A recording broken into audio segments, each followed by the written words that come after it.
السلام علیکم ورحمۃ اللہ وبرکاتہ۔ وعلیکم السلام ورحمۃ اللہ وبرکاتہ۔ کیا حال ہے آپ سب کے؟ الحمد للہ، آپ کیسی ہیں باجی؟ اللہ کا شکر ہے۔ آپ لوگوں کو انتظار کرنا پڑا، اس کے لیے معذرت۔ نہیں نہیں نہیں، ابھی ایسے بات نہیں کیا کرو باجی، آپ ہمیں شرمندہ کرتی ہو۔ نہیں، مطلب آپ کا ہمارا سب کا وقت قیمتی ہے، لیکن یہ ہے کہ کبھی کبھار ٹائم کیا میٹ کوئی کرنا مشکل ہو جاتا کیا بات ہے بھائی، ہم تو گھر میں بیٹھے ہیں، آپ تو ماشاءاللہ گھر میں اور باہر دونوں ہوتی ہے۔ ہے۔ میں بھی گھر ہی کی کمفرٹ میں سے ہی آپ لوگوں سے کلاسز لے رہی ہوں، تو لیکن جزاک اللہ خیر ان اینی کیس، مطلب ویاتی ویاتی۔ شروع کرتے ہیں۔ نحمدہ ونصلی علی رسولہ الکریم، اما بعد فاعوذ باللہ من الشیطان الرجیم، بسم اللہ الرحمن الرحیم، رب اشرح لی صدری ویسر لی امری واحلل عقدۃ من لسانی یفقہوا قولی، ربی زدنی علما، اللہم فقہنا فی الدین، آمین یا رب العالمین۔ اللہم صلی علی محمد وعلی آل محمد کما صلیت علی ابراہیم وعلى آل إبراهيم إنك حميد مجيد، اللهم بارك على محمد وعلى آل محمد كما باركت على إبراهيم وعلى آل إبراهيم إنك حميد مجيد۔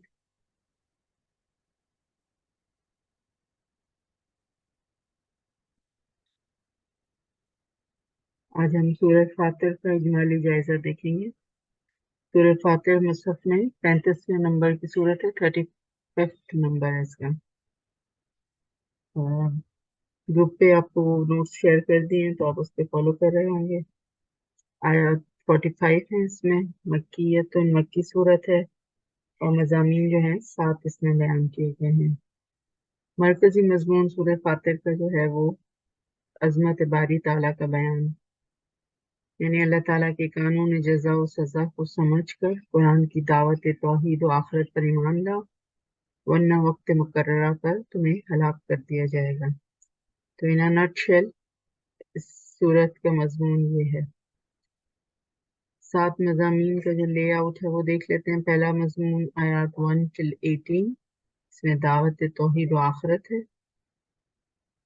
فردر اس میں یہ کہ 1 سے لے کے 4 تک آیات میں رسول کی دعوت کو نہ جھٹلاؤ، اس کا بیان ملتا ہے۔ پھر 5 سے لے کے 8 تک دعوت آخرت، 9 سے 13 تک دلائل توحید، 14 سے 17 تک دلائل آخرت، اور 18 آیت میں دعوت تزکیہ۔ سیکنڈ مضمون آیات 19 سے 23، اس میں مومن اور کافر کا فرق بیان کیا گیا ہے۔ تھرڈ مضمون آیات 24 سے 26، اس میں تاریخ ہلاکت سے استدلال کیا گیا، یعنی دلائل فراہم کیے گئے ہیں۔ پچھلی قوموں کو جو ہلاک کیا گیا تو اس سے دلائل دیے گئے ہیں۔ فورتھ مضمون آیات 27 28، اس میں توحید ربوبیت کا بیان ہے۔ ففتھ مضمون آیات 29 سے 39، اس میں پھر 29 سے 35 تک قانون جزا بیان کیا گیا، اور 36 سے 39 قانون سزا۔ پھر سکس مضمون آیات 40 سے 41، اس میں رد شرک اور دلائل توحید۔ اور سیونتھ اور آخری مضمون جو ہے آیات 42 سے 45، اس میں متکبر قیادت کو ہلاکت کی دھمکی دی گئی ہے۔ ٹھیک ہے، تو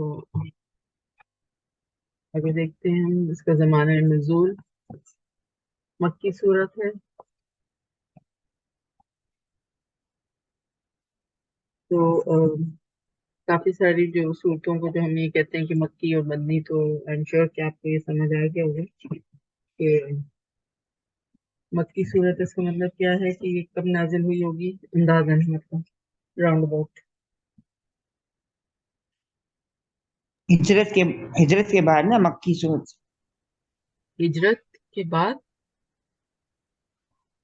ओ सॉरी, हिजरत से पहले पहले पहले पहले। हिजरत से पहले, शाबाश, हाँ बिल्कुल सही। हिजरत कट ऑफ पॉइंट है। तो हिजरत से पहले जितना कुरान नाजिल हुआ वो मक्की कुरान कहलाता है, और हिजरत मदीना जो हिजरत की गई थी उसके बाद जो कुरान नाजिल हुआ, भले चाहे वो फतह मक्का के मौके पर यानी मक्का में नाजिल हुआ कुरान, लेकिन हिजरत के बाद था तो वो मदनी कुरान कहलाता है ना। वो सूरतें सारी मदनी कहलाती हैं। अल्हम्दुलिल्लाह। तो सूरह फातिर का जो ज़माना नुज़ूल है ये रसूलुल्लाह सल्लल्लाहु अलैहि वसल्लम के क़याम मक्का के तीसरे दौर यानी 6 से लेकर 10 नबवी में ये नाजिल हुई है। जब ये वो वक्त था जब शिद्दत मुखालफत में आप सल्लल्लाहु अलैहि वसल्लम के खिलाफ साजिशें हो रही थी। कुरैश की मुतकब्बिर क़यादत को कानून जज़ा और सज़ा बताकर हलाकत की धमकी दी गई है। ठीक है। इसका किताबी रब्त, इससे पहले जो सूरत थी जो पिछले दफा हमने की थी वो सूरह सबा। ठीक है। और सूरह सबा में जो है जिन्नात की इबादत की नफी की गई थी, और यहाँ सूरह फातिर में हम देखेंगे कि फरिश्तों की इबादत की नफी की गई है। तो जिन्नात की भी इबादत नहीं करनी है, फरिश्तों की भी इबादत नहीं करनी है, सिर्फ और सिर्फ अल्लाह वाहिद, अल्लाह जो सिर्फ सिर्फ और सिर्फ एक है उसकी इबादत करनी है। सूरह फातिर के बाद जो है सूरह यासीन आएगी इंशाल्लाह। तो सूरह फातिर में हलाकत की धमकी है, जैसे कि अभी आपने जो मज़ामीन का हमने लेआउट देखा उसमें देखा होगा कि पिछली कौमों की हलाकत जो है उससे दलाइल फराम किए गए हैं, और जो मुतकब्बिर क़यादत होती है, जो लीडरशिप होती है, उसको भी हलाकत की धमकी दी गई है। तो सूरह यासीन में हम देखेंगे कि मुशरिकीन के खिलाफ अल्लाह का जलाल जो है वो नुमाया हो रहा है। फिर अल्लाह के इख्तियारात की तफसीली वजाहत है, और वहां पर भी सूरह यासीन में भी हलाकत की धमकी है कि अगर अल्लाह का कहा नहीं माना, रसूल का कहा नहीं माना, तो फिर हलाकत के लिए तैयार हो जाओ। अहम नुकात या की पॉइंट्स जो हैं सूरह फातिर के, उसमें सबसे पहला जो है वो दलाइल तौहीद शद्दोमत के साथ बयान किए गए हैं। शद्दोमत क्या मतलब होता है? जोर देकर। पुरजोर तरीके से, जिसको कहते हैं ना डंके की चोट पर। दलाइल तौहीद पूरी का पुरजोर बयान इस सूरत में हमें मिलता है सूरह फातिर में। और जो मुख्तलिफ आयात है वो फिर हम देखते हैं। आयत नंबर 12, अल्लाह की नेमतों का जिक्र करके शुक्र का मुतालबा किया गया कि मीठा पानी और खारा पानी एक जैसा नहीं, लेकिन अल्लाह ताला दोनों से इंसान को समंदरी ग़िज़ा फराहम करता है, और वो मोती भी जो जेवर बन जाते हैं। पानियों में ही वो कश्तियां भी चलती हैं जिनसे अल्लाह का फजल तलाश किया जाता है। ठीक है। फिर 27 में पानी पर गौर करने की दावत दी गई है। इसको हम कहते हैं ना कि यहाँ पे तौहीद की आफाकी दलील, यानी आफाक यानी कि इन द यूनिवर्स, कि पूरी यूनिवर्स जो है, पूरी कायनात जो है वो तौहीद की गवाही दे रही है, अल्लाह की वहदानियत की गवाही दे रही है। तो फरमाया कि पानी पर गौर करने की दावत दी गई कि उससे रंग बिरंगे फल फूल पैदा किए जाते हैं। पहाड़ों पर गौर करने की दावत दी गई कि उसके रंग भी मुख्तलिफ किस्म के हैं। लिहाजा ऐसी अजीम और शान कुदरत रखने वाले खुदाए वाहिद ही पर ईमान लाना चाहिए। फिर है आयत 41, इसमें तौहीद की आफाकी दलील यहाँ पे भी बयान की गई कि अल्लाह की कुदरत को साबित करने के लिए ये हकीकत वाज़ेह की गई कि वही आसमानों और जमीन को सरकने से थामे हुए हैं। मतलब आसमानों और जमीन को अपनी जगह पर कायम रखना یہ بھی اللہ کی قدرت کی بہت بڑی نشانی ہے، اور یہ اللہ ہی ہے جو ان کو تھامے ہوئے ہیں۔ اگر وہ سرکیں یا تو زمین سے رک جائے، آپ دیکھیں ہم کیا کہتے ہیں اس کو، جب زمین ہمارے پاؤں سے سرکتی ہے تو کیا کہلاتا زلزلہ، ہے؟ ہاں، زلزلہ۔ زلزلے کے معمولی سے جھٹکے آتے ہیں تو شاید ہمیں محسوس بھی نہ ہوتے ہوں، لیکن اگر کبھی کبھار ہو بھی جاتے ہیں تو ہم اتنا دیر بعد اثر ہمارے ذہنوں پر ہوتا ہے کہ ہم بار بار ایک دوسرے سے اس کو جو ہے وہ بیان کر رہے ہوتے ہیں، ایسا ہوا ایسا ہوا، وہ چند لمحے کا ہوتا ہے نا۔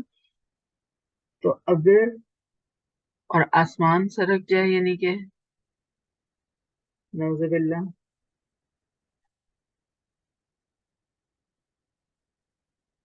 کوئی ایسی بارش، کوئی ایسی قدرتی آفت، ہے نا، تو اگر یہ آسمان اور زمین سرک جائیں تو غیر اللہ انہیں تھام نہیں سکتے۔ اللہ حلیم اور بردبار ہے کہ اس قوت کے باوجود وہ مشرکوں کو ڈھیل دیتا ہے، فوراً عذاب نہیں نازل کرتا۔ آیت 41 میں یہ فرمایا نا، ان اللہ یمسک السماوات والارض ان تزولا ولئن زالتا ان امسکہما من احد من بعدہ۔ یہ آیت 28 میں کیا فرمایا کہ انسانوں، جانوروں اور مویشیوں پر غور کرنے کی دعوت دی گئی کہ ان کے رنگ بھی مختلف ہیں، لیکن کائنات میں غور و فکر کر کے صحیح نتیجے پر صرف وہی بندے پہنچ سکتے ہیں جو اللہ کی خشیت اختیار کرتے ہیں۔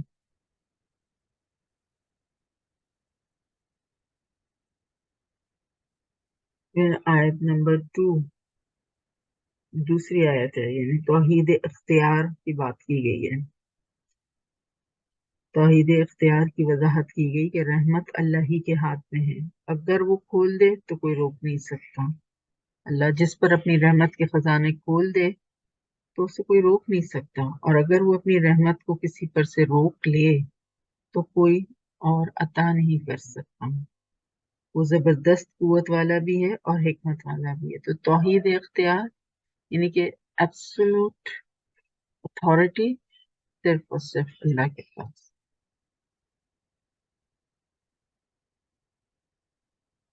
پھر آیت نمبر 16 میں بھی توحید اختیاری کی بات کی گئی کہ اللہ کے اختیار کی وضاحت کی گئی کہ وہ انسانوں کو ہلاک کر کے دوسری قوم تخلیق کر سکتا ہے نا؟ ان یشاء یذہبکم ویأتی بخلق جدید، کوئی اس کو نہیں روک سکے گا۔ پھر آیت 15 توحید کی انفسی دلیل، انفسی دلیل یعنی کہ ہماری اپنی ذاتوں میں کیا دلیل ملتی ہے۔ تو انسان کو سمجھایا گیا کہ وہ اللہ کے محتاج ہیں، جبکہ اللہ کو نہ تو مال کی ضرورت ہے اور نہ تعریف کی، وہ غنی بھی ہے اور وہ حمید بھی ہے۔ یا ایھا الناس انتم الفقراء الی اللہ واللہ هو الغنی الحمید۔ پھر آیت 45 جو لاسٹ آیت ہے کہ اللہ کی قدرت اور حکمت کی وضاحت کی گئی کہ اگر وہ انسانوں کے گناہوں کی سزا دینے پر آئے تو زمین کی پیٹھ پر کوئی باقی نہ بچے، لیکن وہ ایک وقت مقررہ تک اسے ٹال دیتا ہے، جب مدت پوری ہو جائے تو پھر وہ اپنے بندوں کو خود دیکھنے والا ہے۔ سیکنڈ کی پوائنٹ جو ہے وہ بتاتا ہے کہ شرک کی تردید وہ بھی اس صورت میں بڑے شد و مت سے کی گئی ہے، اور شد و مت لفظ آپ کے لیے نیا نہیں ہے، ٹھیک ہے نا، پرزور بیان ملتا ہے شرک کی تردید کا اس سورہ فاتر میں۔ آیت نمبر 3، انسان اللہ کی نعمتیں یاد رکھے، ان سے پوچھا گیا کہ کیا کوئی غیر اللہ تمہیں رزق دیتا ہے، لہذا خالق ہی کو الہ تسلیم کر لینا چاہیے۔ پھر آیت 40 من دون اللہ، من دون اللہ، اب یہ بار بار یہ اصطلاح آتی ہے نا، من دون اللہ عدد اللہ، اللہ اللہ کے سوا، ہاں، اللہ کے علاوہ۔ तो मिन दून अल्लाह की तहकीर की गई है आयत 40 में, और चैलेंज किया गया कि उन्होंने क्या पैदा किया, दिखाओ क्या वो आसमानी निजाम में शरीक है। ठीक है। फिर आयत 10, इसमें मुशरिकीन को साफ साफ बता दिया गया कि गैर अल्लाह के पास कोई इज्जत नहीं है, इज्जत तमाम की तमाम अल्लाह ही के लिए है। मतलब ये पॉइंट जो है हम इंसानों के लिए एक आई ओपनर होना चाहिए, आंखें खोल देने वाला, कि हम इंसान अपने ही जैसे इंसानों से इज्जत के तलबगार होते हैं, जबकि इज्जत देना और लेना वो अल्लाह के इख्तियार में है। तो फरमाया कि मन काना युरीदुल इज्जत फलिल्लाहिल इज्जत जमीआ। तो ये तो हमें अपने दिल पे लिख लेना चाहिए, है ना, कि जो कोई चाहता है इज्जत, तो सारी की सारी इज्जत तो अल्लाह ही के पास है। इज्जत तमाम की तमाम अल्लाह ही के लिए है। अच्छी बातें और अच्छा अमल ही उसके यहाँ कबूल किया जाता है।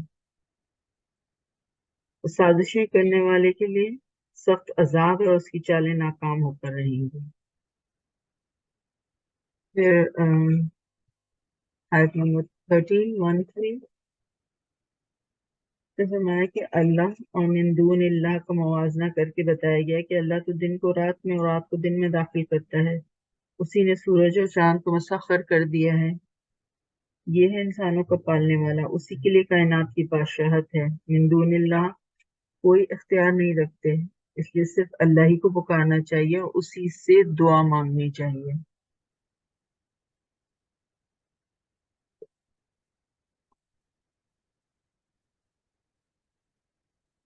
फिर आयत 18 सिफात के खुद साख्ता तस्वुर की नफी की गई कि करीबी रिश्तेदार भी रोज़ क़यामत काम नहीं आएंगे।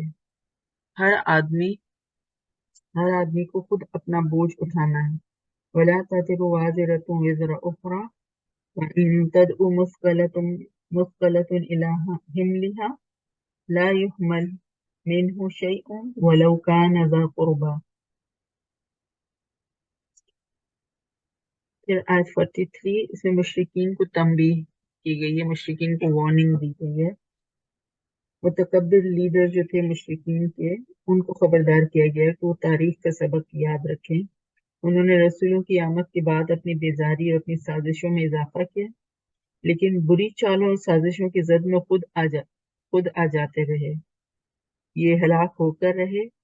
यही अल्लाह की सुन्नत है। तो अब क्या ये भी अजाब के मुंतजर हैं? मतलब पहले तो यही होता रहा है, उन्हें बता दिया गया, तो अब तुम भी क्या अजाब के मुंतजर हो?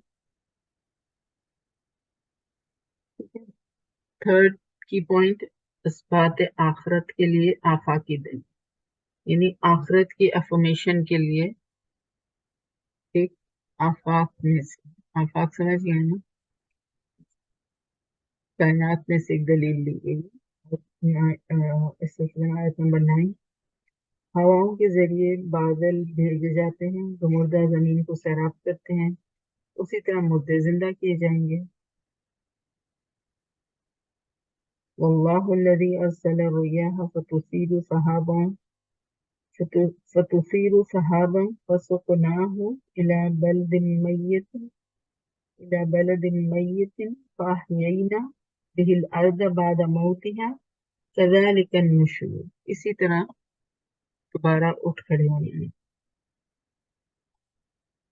फोर्थ की पॉइंट में काफिर और मोमिन का फर्क वाज़ेह किया गया है। 22, काफिर और मोमिन का फर्क इस तरह वाज़ेह किया गया है कि मोमिन जिंदा होता है, कुरान की दावत को सुनता है, जबकि काफिर मुर्दा होता है। उसकी जिद और गुरूर की वजह से उसे हक की बात सुनाई नहीं देती, कि सुनाई नहीं जा सकती। वो कान रखते हुए भी बहरा होता है। तो अकॉर्डिंग टू कुरान, जिंदा वो है जो कुरान सुनता है, समझता है, उस पर अमल करता है। और जो कुरान नहीं सुनता, जो नहीं समझता, जो नहीं अमल करता, तो वो मुर्दा है। और कुरान सुनने वाला, समझने वाला, वो चूंकि जिंदा होता है वो मोमिन है, और जबकि काफिर जो है वो मुर्दा होता है। ठीक है। वमा यस्तविल अहयाउ वलल अमवात इन्नल्लाहा युस्मिउ मन यशाउ वमा अंत बिमुस्मिइन मन फिल कुबूर। और आप नहीं सुना सकते उनको जो कब्रों में हैं। तो जो एक हमारे दरमियानी शेख फिल कब्र है ना, वो भी बड़ा जोर शोर के साथ राइज है कि कब्र वाले से जो है दुआएं और मन्नतें मानी जाती हैं, दुआएं मांगी जाती हैं। तो उसके भी बहुत ही मतलब पुरजोर निगेशन यहाँ पे की गई है कि वो तो मुर्दे हैं, वो सुन नहीं सकते।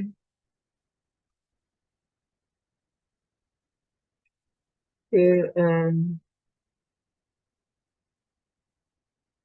फिफ्थ की पॉइंट, खिलाफत और विरासत के सिलसिले में तीन रवैयों की वजाहत की गई है। आयत 32 एंड 39। आयत 32 में फरमाया कि यहूदियों को इमामत से माजूल कर दिया गया, यानी डिस्क्वालीफाई कर दिया गया, और बनी इस्माइल में आखिरी पैगंबर मोहम्मद सल्लल्लाहु अलैहि वसल्लम को मबूस किया गया, भेजा गया। अब उनमें तीन ग्रोह हो गए।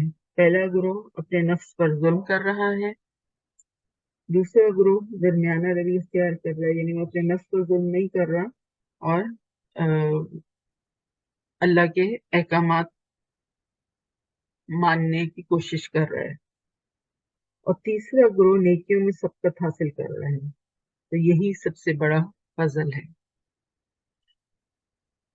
फिर आयत 39 में क्या फरमाया कि अल्लाह ने इंसानों को जमीन पर खलीफा बनाया है।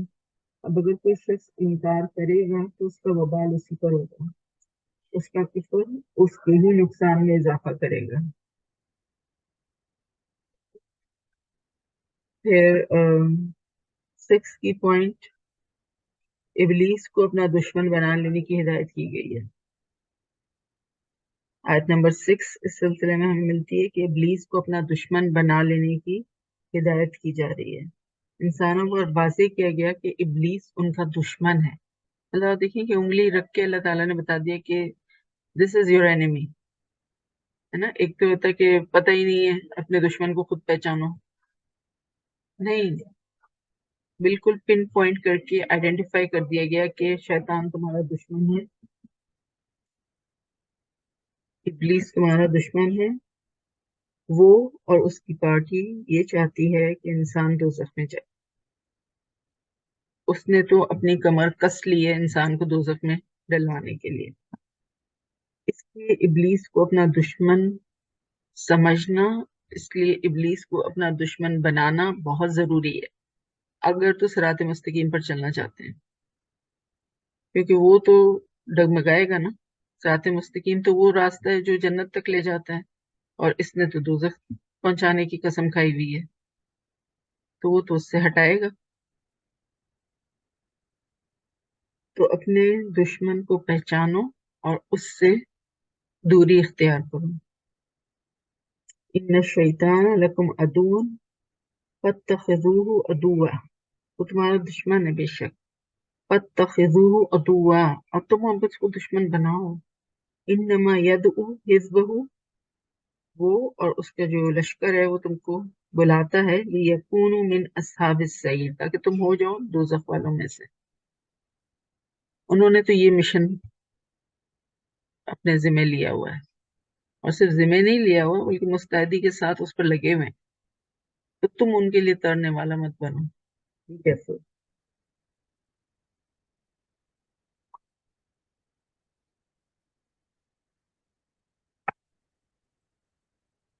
तो बताइए।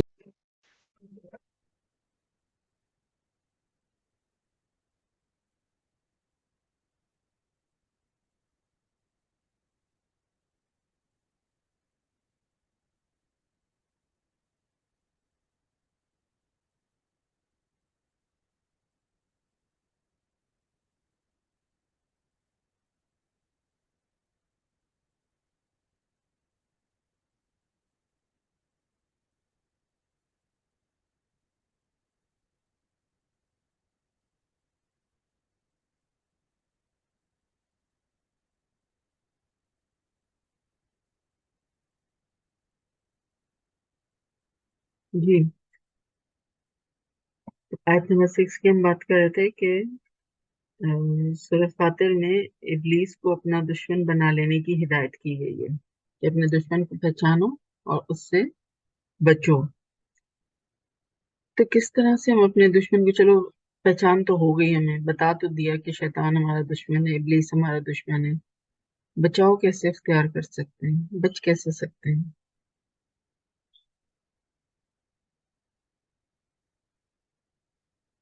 कुरान और सुन्नत पे अमल करके। बिल्कुल ऐसा ही है। कुरान से जितना करीब होंगे उतना शैतान से दूर होंगे, है ना, as simple as that. Quran चाहता है शैतान चाहता है कि अल्लाह की राह से हटा दे। तो जो अल्लाह के अहकामात पर अमल करेंगे वहीं तो वो आके बैठ जाएगा आपके रास्ते में और अपने रास्ते पर लेकर निकलना चाहेगा। ठीक है। तो हमें पता होना चाहिए कि अल्लाह ताला हमसे क्या चाहता है।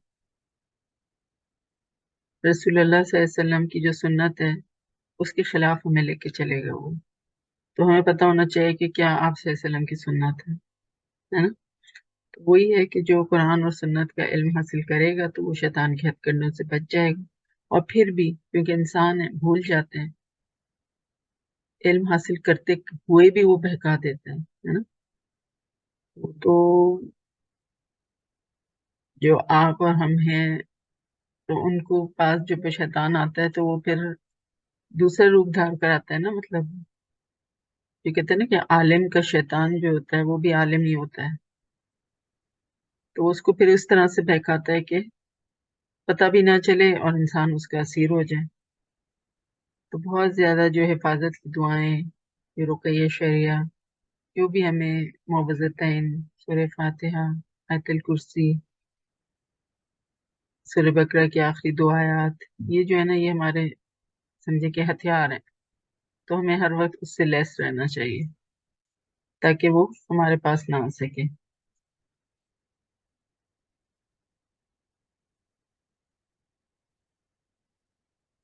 फिर सोहबत, एक कंपनी होती है, आप अपना अ, जो होता है ना एक सोशल सर्कल ऐसा रखें कि जो शैतान को इनवाइट करने वाला नहीं हो, है ना।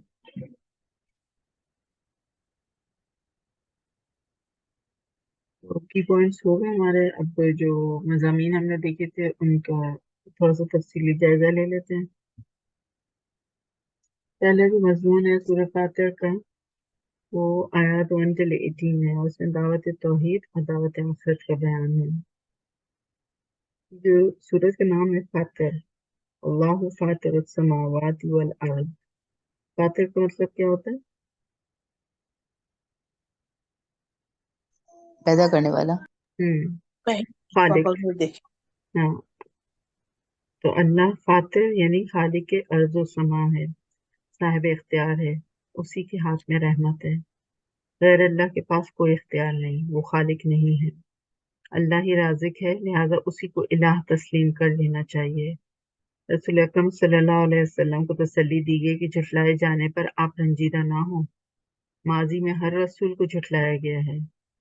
इब्लीस और उसका जत्था जो है, उसका जो लश्कर है, इंसानों को खबरदार किया गया है कि वो दुनिया की जिंदगी से धोखा ना खाएं, इब्लीस के दाम में ना आए। इब्लीस इंसानों का दुश्मन है, इसलिए उसको दुश्मन बना देना ही चाहिए। वो और उसकी पार्टी इंसानों को दो में देखना चाहती है। फिर रसूलुल्लाह सल्लल्लाहु अलैहि वसल्लम को तसल्ली दी गई कि वो उन लोगों की खातिर गम और अफसोस में ना भूलें जो अपने बुरे अमाल को खुशनुमा देखते हैं। अल्लाह उनकी कारस्तानियों से वाकिफ है। फिर आखिरत की दलील जो है वो हवाओं, बादलों और बारिश से फराहम की गई। शिर्क की तरदीद की गई कि गैर अल्लाह के पास इज्जत नहीं है, बल्कि तमाम की तमाम सिर्फ अल्लाह के पास है। अल्लाह के यहाँ अच्छी बात और अच्छा अमल ही कबूल किया जाता है। रसूलुल्लाह सल्लल्लाहु अलैहि वसल्लम के खिलाफ साजिश करने वालों के लिए अजाब है, उनकी साजिशें कामयाब नहीं होंगी।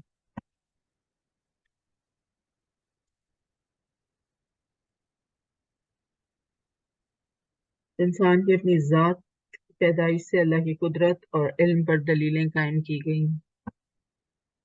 پھر توحید کی آفاقی دلیل کے طور پر جو ہے وہ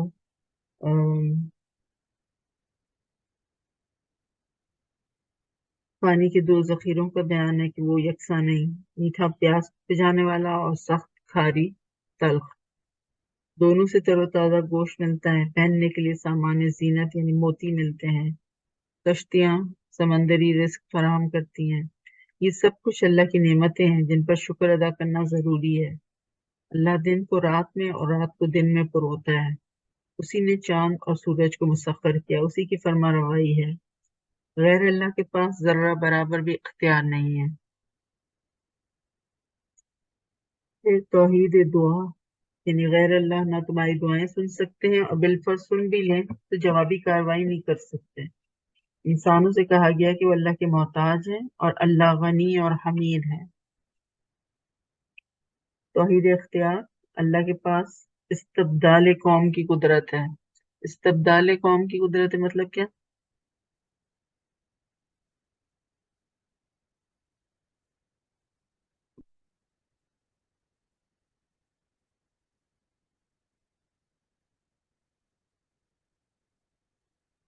استبدال کا روٹ ورڈ کیا ہوگا؟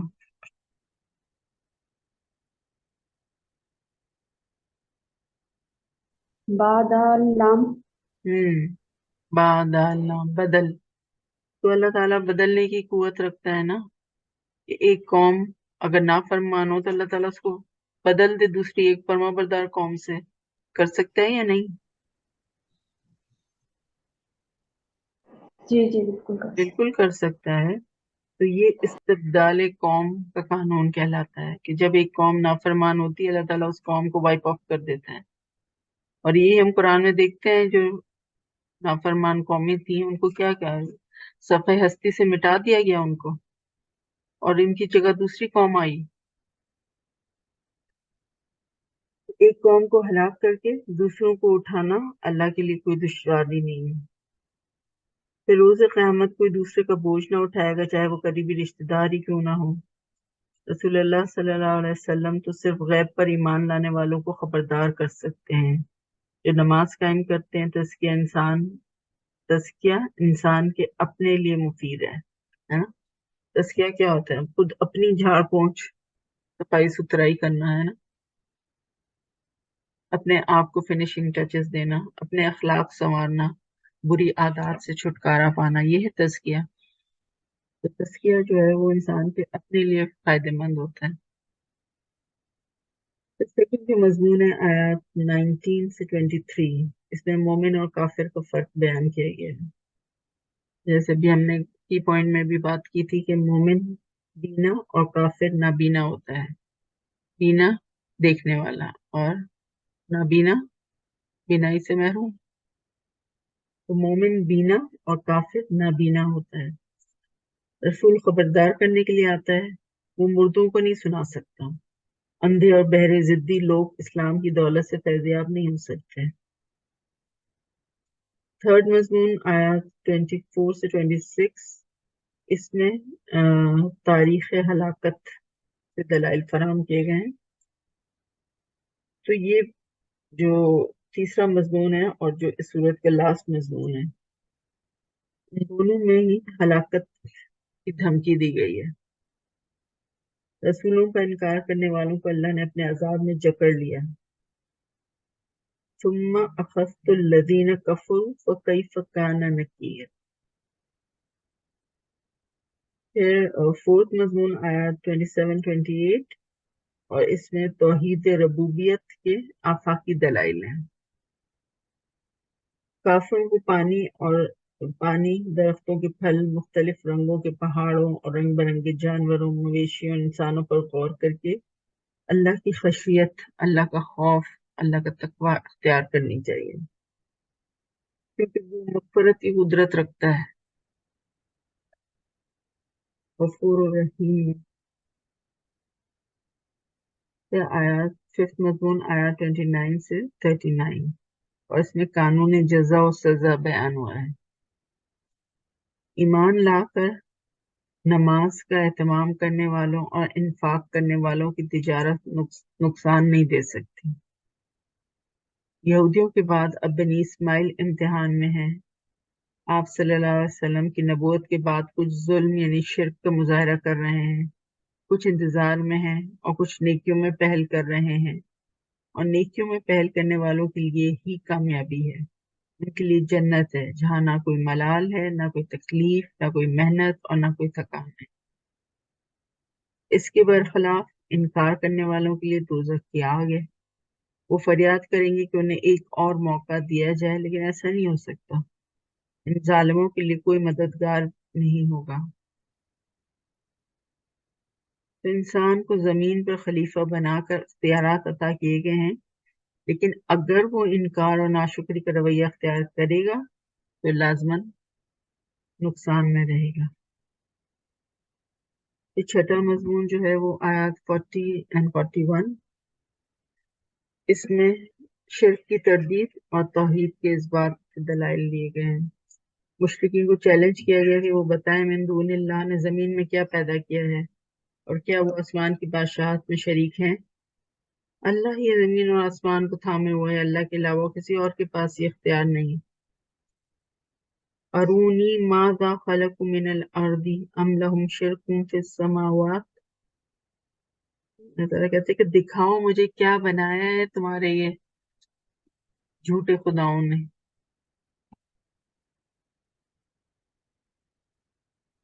सेवेंथ आया 42 से 45, और इसमें मुतकब्बिर क़यादत को हलाकत की धमकी दी गई। फिर पहले जो थे उन्होंने कड़ी कस्में खाकर कहा था कि अगर कोई नजीर आएगा, नजीर यानी कोई डराने वाला आएगा, तो वो अपने आप को ज्यादा हिदायत याफ्ता साबित करेंगे। ये मुशरिकीन मक्का का दावा था ना। लेकिन नजीर के आने के बाद अब जब आ गया रसूलुल्लाह सल्लल्लाहु अलैहि वसल्लम, नजीर और बशीर थे, तो नजीर के आने के बाद उनकी बेजारी जमीन पर उनके तकब्बुर में और उनकी साजिशों में इजाफा होता गया। इस्तकबारन फिल अर्दी व मकर सय्यि वला यहीकुल मकरू सय्यि इल्ला बिअहली। तो कुरैश को तारीख से सबक हासिल करना चाहिए। पहली कौमें तो उनसे ज्यादा ताकतवर थी, हलाक कर दी गई। वो कानू अशद्द मिनहुम कुव्वा। अल्लाह की सुन्नत ये नहीं है कि वो फौरन अजाब दे। अगर ऐसा होता तो जमीन पर कोई जानदार भी न छूटता। अल्लाह ताला वक्त देता है, मोहलत देता है, फिर वक्त मुकर्रर पर पकड़ लेता है। और अल्लाह ताला अपने बंदों की निगरानी कर रहा है। Is watching. जैसे लिखा होता है ना कि खबरदार कैमरे की आंख आपको देख रही है, इसी तरह अल्लाह ताला अपने बंदों की निगरानी कर रहा है। वालेकुम रकीबा। एक एक नकलो हरकत से वो वाकिफ है। कौन क्या कर रहा है, किस तरह कर रहा है और किस इरादे से कर रहा है, वो भी वो जानता है। बताइए, एक सेन माइंड, एक समझदार अक्लमंद इंसान क्या कर सकता है? समेना बताना कि अल्लाह, मैं तेरे आगे कमजोर हूँ, मैं तेरे आगे झुकता हूँ।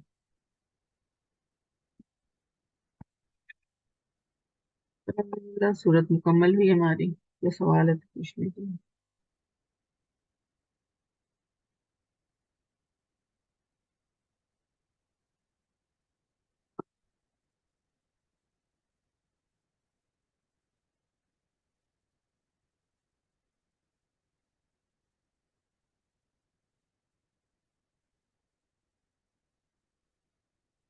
चलो, वमा अलैना इल्लल बलाग। सुब्हानकल्लाहुम्मा व बिहम्दिका नशहदु अन ला इलाहा इल्ला अंता नस्तगफिरुका व नतूबु इलैक। सुब्हान रब्बिका रब्बिल इज्जति अम्मा यसिफून व सलामुन अलल मुरसलीन वल्हम्दुलिल्लाहि रब्बिल आलमीन। जज़ाकुमुल्लाहु खैरन कसीरा। अस्सलामु अलैकुम व रहमतुल्लाहि व बरकातुहू। وعلیکم السلام ورحمۃ اللہ وبرکاتہ. جزاکم اللہ خیرا کثیرا. وإياكم بالخير.